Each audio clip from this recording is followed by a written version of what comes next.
the internet is a new frontier. I think it should be available to everyone, not just for technical users, not just for users who have a lot of money, but all types of users. There's so much opportunity that is being presented in terms of artificial intelligence. What do we do? What do we need to be doing? We need to think about closing down the AI, limiting its access. If you were to say 1, 2, or 3 sentences to Sam Altman, what would you say? OpenAI should continue in the way that it was started and should not sell out to private companies. Instead, it should work for everybody.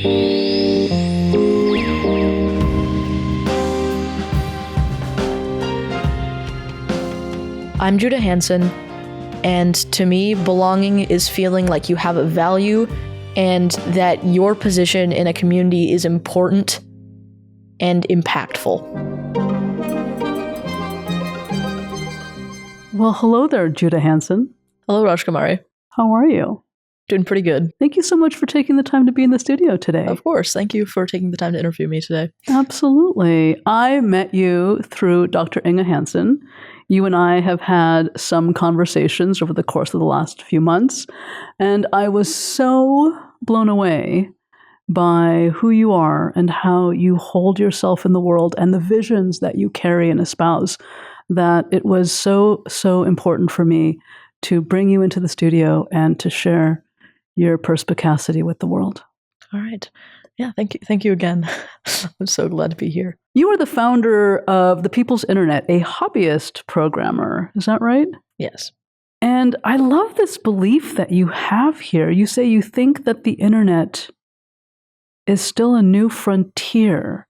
It is a global connecting force, and it should not be primarily privatized. That's a statement.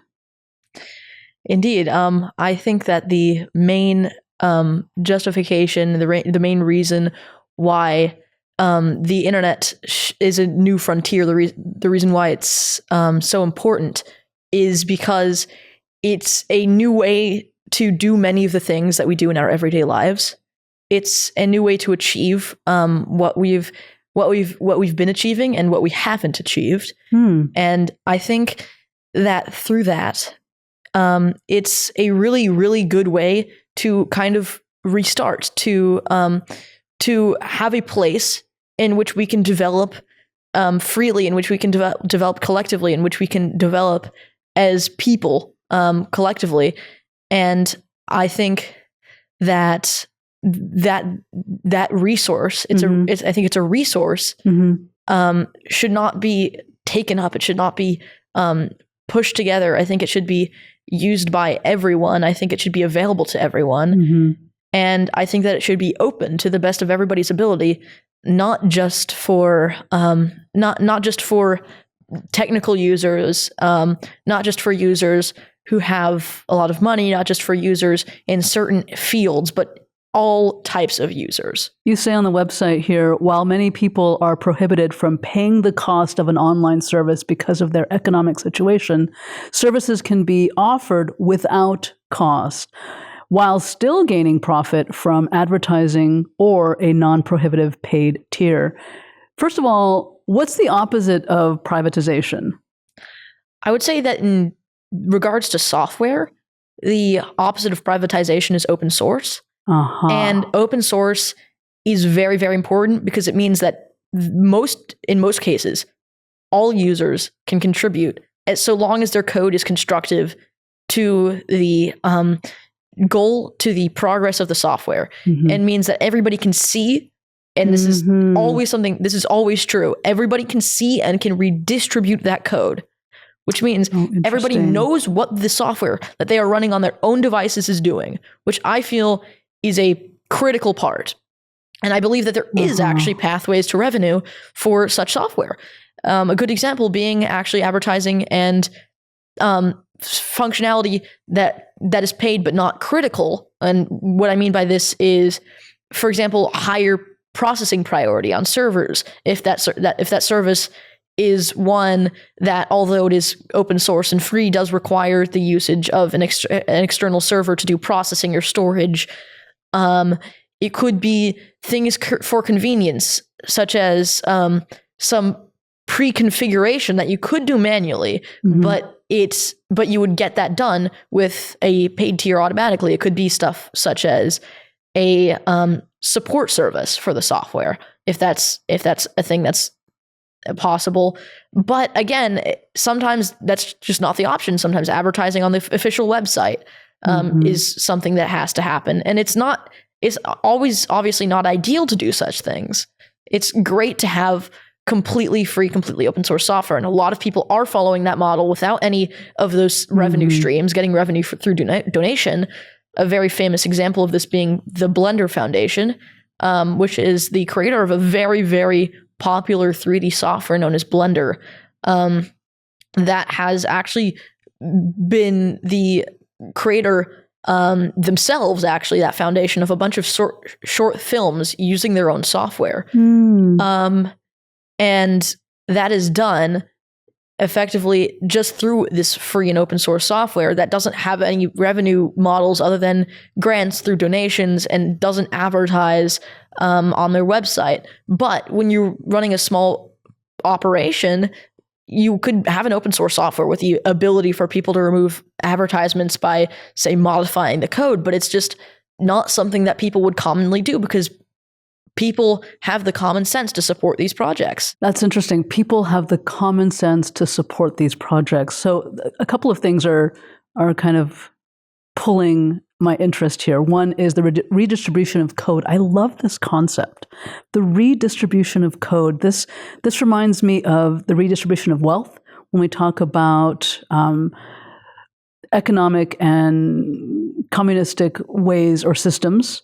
This also pulls at my anti-racist understanding of the redistribution of power. So much of our progress that we've made on technology has been made through making open standards, through making open software, through making just open everything in regards to not even just programming, but technology in general. And for that progress to happen, I think all that we need is just a furtherance of that. I think it's sure we could put it in the lens of generosity, and I think also it's just almost the necessity for innovation as humans. Absolutely, that's what I'm hearing you pushing say. Things forward. Yeah, it's a new frontier. Yeah, exactly. It's a new frontier. It's how we actually leave where we have come as a human race and how we embark on a new journey as a collective, trying to figure out how to unify, how to come together, how to create technology that's more inclusive. Exactly. And I think inclusivity is a very big situation here, because oftentimes when common people don't have access to that code, I mean, they don't know the algorithms, they don't know the basis behind what's getting pushed where. And I think examples like Mastodon, which is a social media platform, are proof that does not need to happen. Because that Mastodon, using all open code, it's proof that it is possible to have those things without those algorithms being closed, and that it should happen. I love this. Common people don't have access. This has been an issue throughout time. It's true. And it's a new resource that we've made ourselves, that we control access to this resource, that our technology controls access and the management of this resource. And yet there's still this scarcity, this artificial scarcity that's being made through. And I'm not talking even just about internet services as in internet access. I'm talking about internet services as in what you get after you have internet access. The websites that you visit, the subscriptions that you pay for, how much of those are actually scarce, and how many of those are artificially scarce? How many of those are just paid or just closed behind a proprietary software basically wall because of profit, because it's what allows these companies to do what they're doing. This is bringing up so much for me. I'm feeling a lot of emotion come up because I'm kind of tracking who we are as a collective and where we've arrived and where we're headed. There's so much opportunity that is being presented in terms of artificial intelligence. I think you were the one to, even in one of our conversations, make fun of the term artificial intelligence. And I'm wondering, where do you see us going? Where do we need to go as a collective that's building this technology that doesn't seem to be in service of our own well-being? And yeah, I think it's an important thought there, because a lot of the times it is not in service of our own well-being, but there is the possibility of making these algorithms that can be trained with people's own computers. A good example of this is the llama model, which is a kind of funny name for a AI model, but it's a open model that has very advanced technology that can do many of the same things that our own models can do, except we know how it's been trained and we have access to it. And that's really important, because a lot of these other models are locked down. And so I think when we're talking about AI pushing things forward, when we're talking about what AI means to us, I think we need to think about what closing down that AI, what limiting its access, what artificial intelligence means for those who wouldn't be able to access it at the rate at which we are giving into privatization with this AI, at the rate in which we are stripping away many people of their access to these AI technologies, and the ability to modify said technologies and the ability to look inside of said technologies because of this proprietary software behind all of it. What's the benefit of doing that, do you think? I mean, the benefit is that these companies are using this proprietary software so that people can't take the models and train one themselves. Basically, they're making it hard to have competition. And it's a valid point, at least on the company's end, to prevent competition. But when that comes at the cost of so many people who need to specialize AI for their needs, but they just do not have the financial resources, it really just starts to look like a monopoly.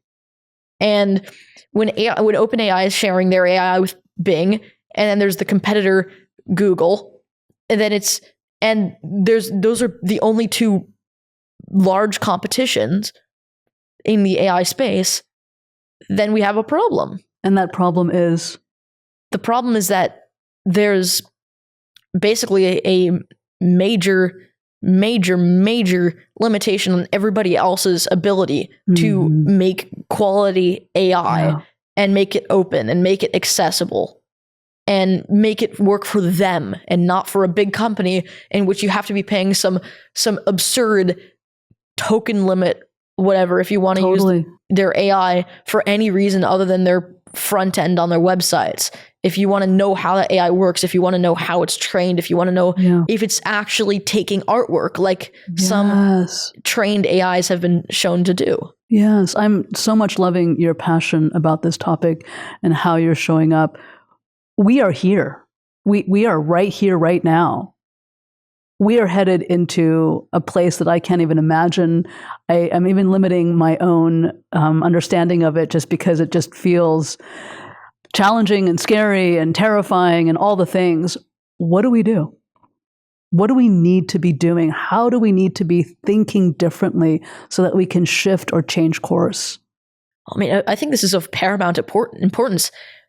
This is really of paramount importance, where you need to be taking your own resources and you need to be thinking, how is this going to be limited? You need to be thinking, how much of this is based on software that you don't know where it's coming from. And the most important of all, you need to be thinking and working towards systems, not just in AI, but everywhere, in which that software is not hidden behind closed doors. And you need to be able to have software that you can look inside of. You need to be able to have software that's freely accessible to those who need it. And you need to be able to have software that is modifiable, because some behaviors of this software might just simply be harmful to some people. And that seems like an exaggeration. It seems like something that couldn't happen. But with the tracking behaviors of a lot of software, with the sometimes intrusive advertising behaviors of some of the software, when you can't modify that, it's a really, really bad thing. So it would be good to have software that is open and that could potentially be monetized through some sort of limited advertising. But it should also be important for users when that just does not work. They need to be able to look inside that software. They need to see how that advertising is working, and they need to be able to remove it if that is necessary. You're talking about transparency. Transparency, exactly. That transparency is just of utmost importance to software, because it's a resource. It's a resource that you're not going to get anywhere else, and it's a resource that can define so many of our lives. How did you arrive here? How did you come to find your own ambition in creating the people's internet, in really kind of looking at this really broad landscape of the internet and understanding the ways in which it's being commodified and privatized, and then build out an entire website, the people's internet, that caters to open source and really promoting transparency and promoting accessibility, promoting inclusion? I just saw a lot of things on the internet that just needed a bit of openness, that needed a good open alternative, a good open option. And I have to note there's a lot of progress. There's a vector editor called Inkscape that allows you to basically entirely open source, have tons of features for editing vectors. And so, but then the thing is, we start having problems because user friendliness. It's really nice, except you definitely need a tutorial just to kind of get started with the very little things.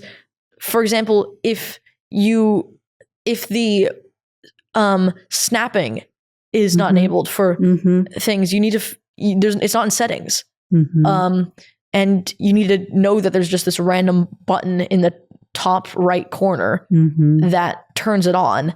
And it's a really kind of weird example, but it's an example of how it's not just about whether that software exists, but it's about how much it works for just every user. And it's how I think that there needs to be multiple options in these categories. I actually love this example so much, because what you're really kind of showcasing is where competition is being derived, right? Oh, so I'm going to make this tool that's easier, cleaner, more accessible, more user-friendly, and then I'm going to charge for having come up with this idea.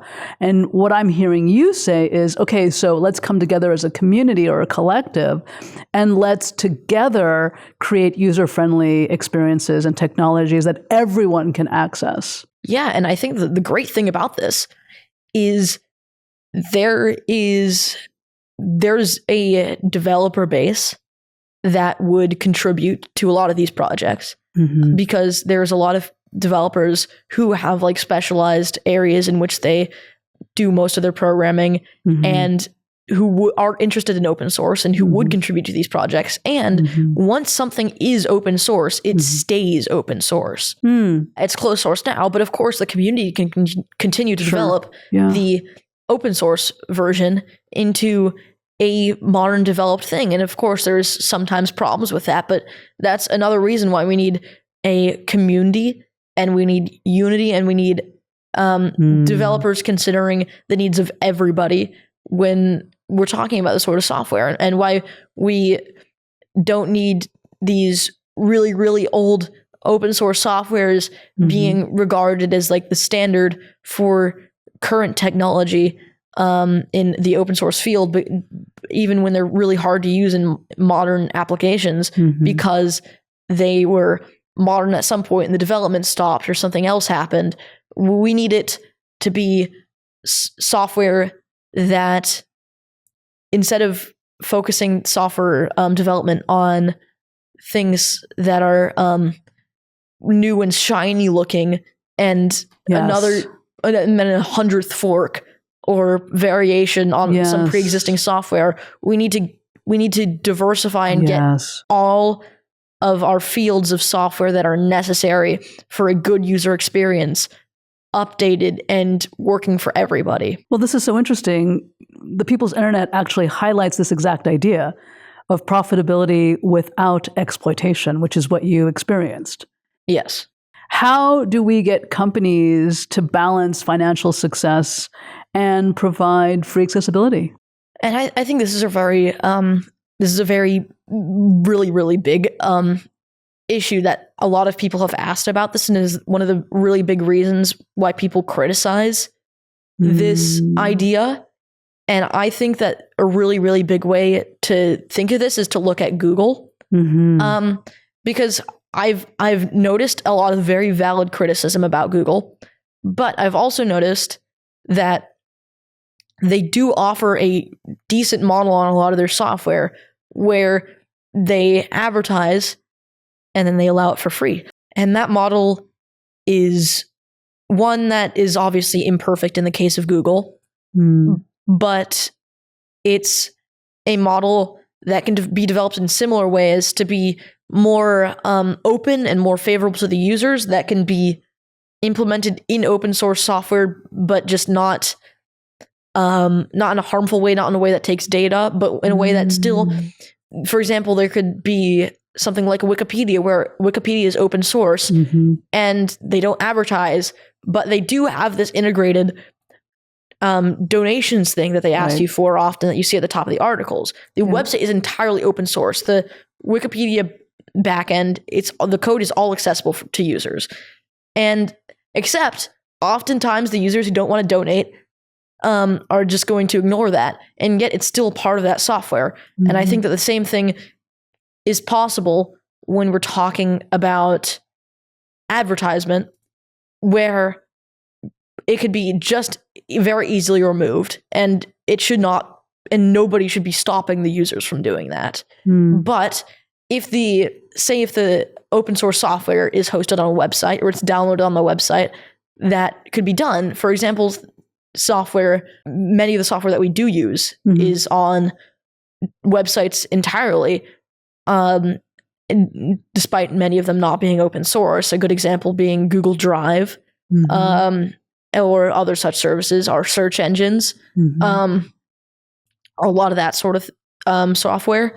And they do have the opportunity to do that even if they were an open source software, and yet the users would have the ability to see what exactly is happening. They would be able to modify it. However, in fact, I would say if I had my choice here, I would say that they should allow even users to just have a switch to turn off all advertisements for their account forever on that specific website if it's a small website. But they have to understand that doing so would be depriving the website of money that they might need to increase development. And of course, that advertising would also have to be conscious. It would have to be well placed. It shouldn't be excessive, because doing so just reduces the value, and it annoys the users.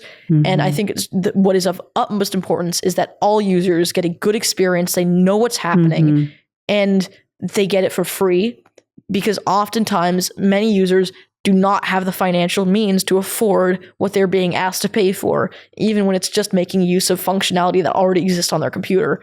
Yeah. Which many websites do.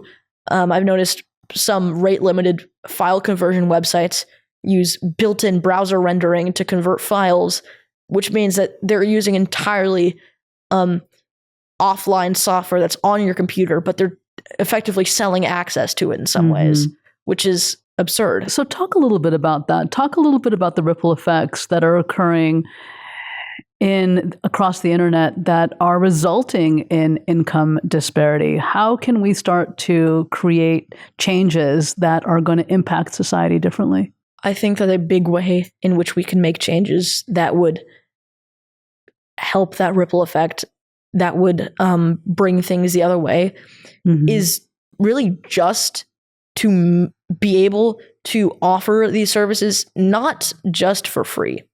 And this is incredibly important but in a way that allows users to use the software without much technical knowledge, in a way that allows users with technical knowledge to use it well for their needs, and have the code open. And that may seem like a big ask, but if that code is open, then we have a massive community of developers who can contribute to it. And so it's suddenly less of an issue. And that's how we create a more equitable online space. Yes. And in fact, I've contributed myself to software. Wow. And I think that other people should too, because it's just important to do such things. I've made my own versions of software in an attempt to make them more user-friendly. And I think that it's just important to realize that there are people who will do that, and it's not just a possibility to have this community contribution if you have closed source software, but it's also much less beneficial for the users. And when you're much less beneficial for the users in that regard, you are reducing their ability to know what the software is doing, which absolutely I just have to reiterate because it's so important. And you're reducing their ability to actually use it in the way that they need to use it oftentimes, because sometimes these users, the closed source of the status of the software means that there's not modifications to the software that allow the users to use it for their specialization, to use it in a specific way that they want to use it. And what ends up happening is really you just don't have a good software, and you don't really add anything to the software space. You are 15 years old. Yes. What unique perspective do you think young leaders bring that are absolutely critical right now as we cusp into a new age of technology? I would say that a lot of times we have grown up with this software, but we've also grown up without, I think a more important way is that we've also not grown up with previous ideals, that we've grown up with a kind of fresh slate. Wow. And I think in many ways that might even be more important. Yeah, I would totally agree. And yet, I would like to add that everybody can, if they really do try, they can try to clear their slate. They can be open to new ideas. I would say that despite the fact that young leaders are a new, fresh perspective, there is also room for people who have been quite seasoned, who have had much experience to actually hold the same viewpoints.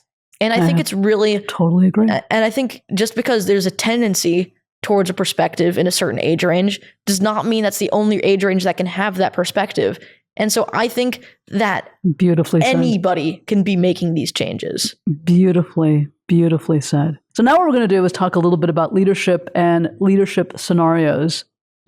So for those of you out there who are leaders, I'm going to ask Judah to put himself in the shoes of a CEO of a company that we all know and see what Judah has to say. So let's start with Adobe. I think when we're talking about open source models and we're trying to compare things like Adobe, where pretty much every bit of software that Adobe as a company develops is extremely proprietary. We run into a very big issue where a lot of their money, unlike many other big tech companies, is actually being made just from the payment of the software. Right. And I think that's a big way that could be changed to make to make an integration for free users, is to make it so that some of the so that the base software obviously would be accessible for free, except there could be some additions to it to make it so that the software is accessible for everybody at the same level of features. So first off, the free tier would also reasonably be open source, because that would be important for the trust of users. And it would be something like the Chromium and Chrome duality here, where Chromium is open source. It functions many of the same ways as Chrome does, except it doesn't have some of the proprietary video codecs that Chrome does, which allows it to decode certain types of video that were developed by other companies. And I think the same thing here could be done for Adobe, where they don't have a lot of the proprietary codecs in one of their main pieces of software. Also, I think that it's a very unfortunate concession, but for something like Adobe to maintain the same amount of profit, they have their creative artificial intelligence software. I believe that there's currently controversy ongoing about Adobe using user data to train those AIs, and I do believe that should be avoided at as many costs as possible. For something like Adobe, it is a necessity to make it so that free users can, in some way or another, help with those company operations. Now, I think that is obviously not something that would be ideal for the user, and it's something that would cause a lot of problems, and it's something that I think that there's not any great answer for that, since artificial intelligence is a complex issue in this area. Yeah, for sure. I love what you said about Adobe, and I actually really agree, and I hope that that's a direction that they decide to go in. Okay, now let's go to Google. So let's say that you're the CEO of Google. Shareholders expect continuous growth, but you are committed to making services like Google Drive and YouTube far more accessible to people across the globe. How would you balance profitability with making these service-free or low-cost for the underserved communities? I would most likely say in this situation that in a lot of ways, Google's doing a somewhat good job, although I can't give them too much praise, but they're doing a somewhat good job in which a lot of their services are actually free. And they're showing the effectivity of free software in making a profit. But the next step that needs to be taken is open source software, and they're still making some sort of progress. And they've developed Chromium, which is the open source version of Google Chrome.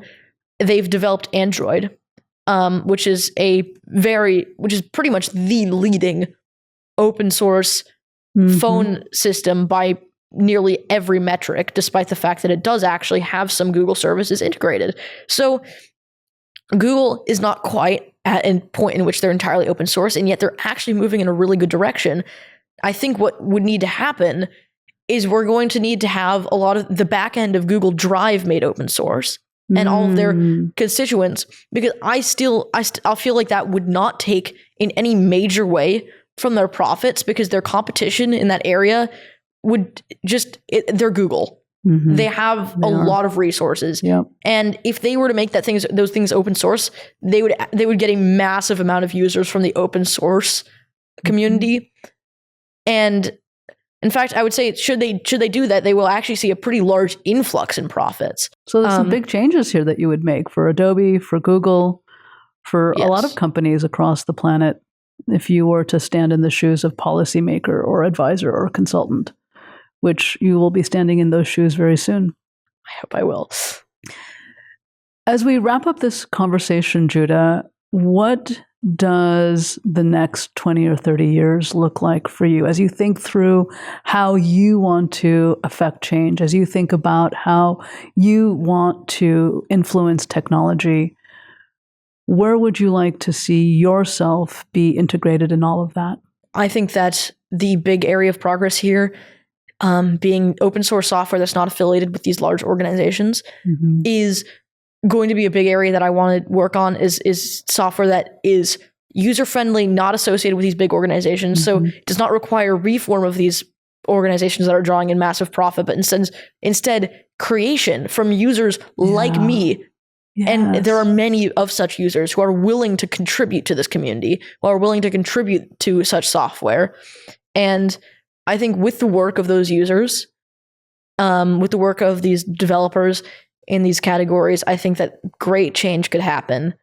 I think that we can open up categories of software that are only open source to people who have technical knowledge and make it so they're open source to everybody. I think if we just take these steps, we can get a lot farther in open source software without having to force too much change on those who are not willing to make those changes. And instead, we can make these changes ourselves, and we can actually see those changes in effect without having to wait for anything. Because as long as we have a platform, as long as there's a way to develop these softwares, there's nothing really stopping us other than the actual resource of people who are willing to develop from the software being developed.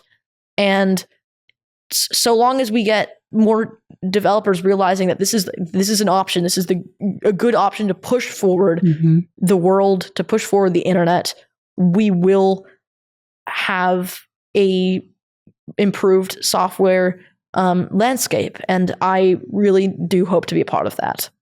In order for developers to see the value in all of this, they most likely need someone to look toward to help guide them and lead them and kind of champion this new frontier.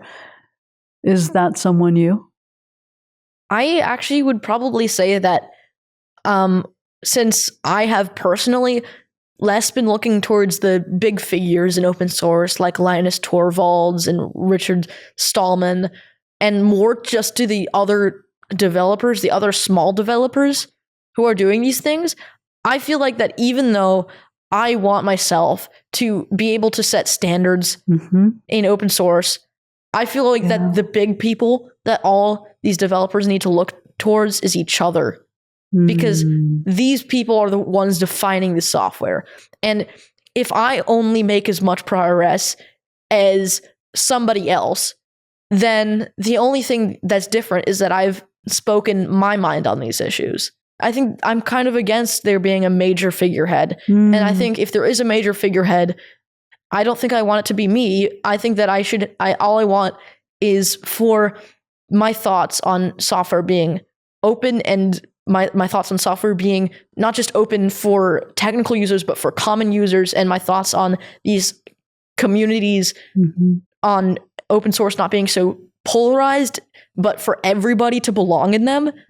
I want those to be shared, and I want those to be considered, but I don't want them to be the definitive say, and I don't want anybody's to be the definitive say, because all I want is for that software to go further than it is now. And I think that can happen with everybody's work. Every movement has had a leader. Every movement that has helped generations come forward in more equitable ways has multiple people at the forefront guiding and leading and coaching. And this makes me think of something called servant leadership. Servant leadership is about walking from behind the group and encouraging folks to find their own way, step into their own sovereignty, and choose their own path toward agency. That's how I see you as a leader. I guess maybe to a degree. I think I'm fine with being a leader in terms of planting ideas, in terms of showing people how this software can be done, how it can be accomplished. Except at the same time, I don't want to be the definitive say on anything, because I think I've seen what's happened when one person has been the definitive say on what is something and what isn't something, and it's been the destruction of many open source communities. I think one of the biggest things that I want is unity in this area. Absolutely. Okay, one final question. If you were to say 1, 2, or 3 sentences to Sam Altman, what would you say? Software is built for the users of that software. And same supposedly for the AI that started out in OpenAI as a nonprofit. I think that OpenAI should continue in the way that it was started and should not sell out to private companies. And instead, it should work for everybody without limits. And collectively, that could make the entire internet a much better place. Beautiful. Judah, thank you so much for taking the time to be here and to share your incredible wisdom and perspicacity. It was great having you on the show. I loved being here. Thank you so much.